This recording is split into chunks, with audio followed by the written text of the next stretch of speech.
There I was, sitting in Sunday school, watching another video on the complexity of human life and how there was no way that evolution could be true. I sat there quietly thinking about all the arguments they were presenting. I had heard them all before, and never once thought about the issues with them. The video must be right looking at all the scientific evidence against evolution.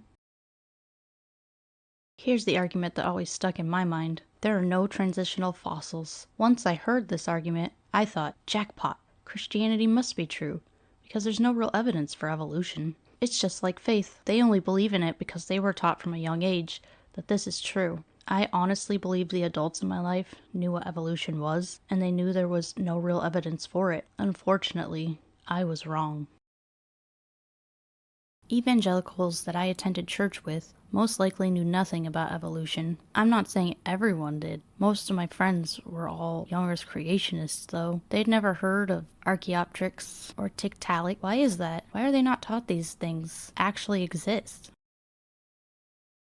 Being an ex-evangelical, I can tell you why. If they were to adopt this theory that transitional fossils do exist, it blows their idea of the biblical narrative out of the water. Evolution proves that there was no Adam and Eve in the beginning, and that over time we became humans.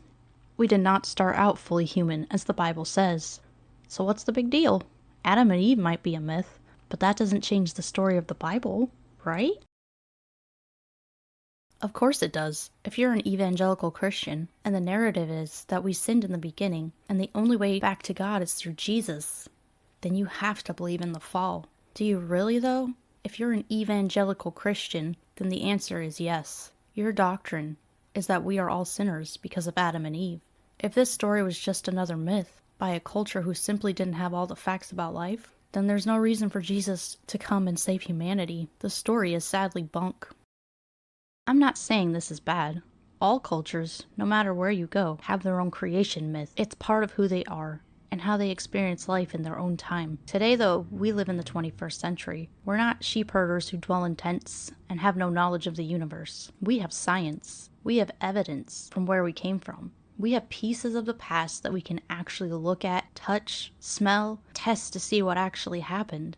We don't have to rely on the knowledge of past people's books. We can rely on the real physical evidence. When I think back on all of it, my heart breaks. The people around me growing up, I believe, wanted the best for me. They wanted the best for everyone. Living in a bubble is not a life, though. I kept myself in that bubble because of the fear of hell. When I finally decided to see what was outside of the bubble, I realized humans are flawed. We have a hard time putting ourselves in other people's shoes, and finding out we were wrong about something is devastating. In the same way, without the research and the process of finding truth, I would not be the person I am today. And it's because of that, I want to be a voice of reason. I want to help people like me know the truth and discover what they were taught wasn't. If you like my video and would like to support me, please click on my Patreon or PayPal or Teespring store down below. And remember, only you can break out of the bubble and start thinking for yourself.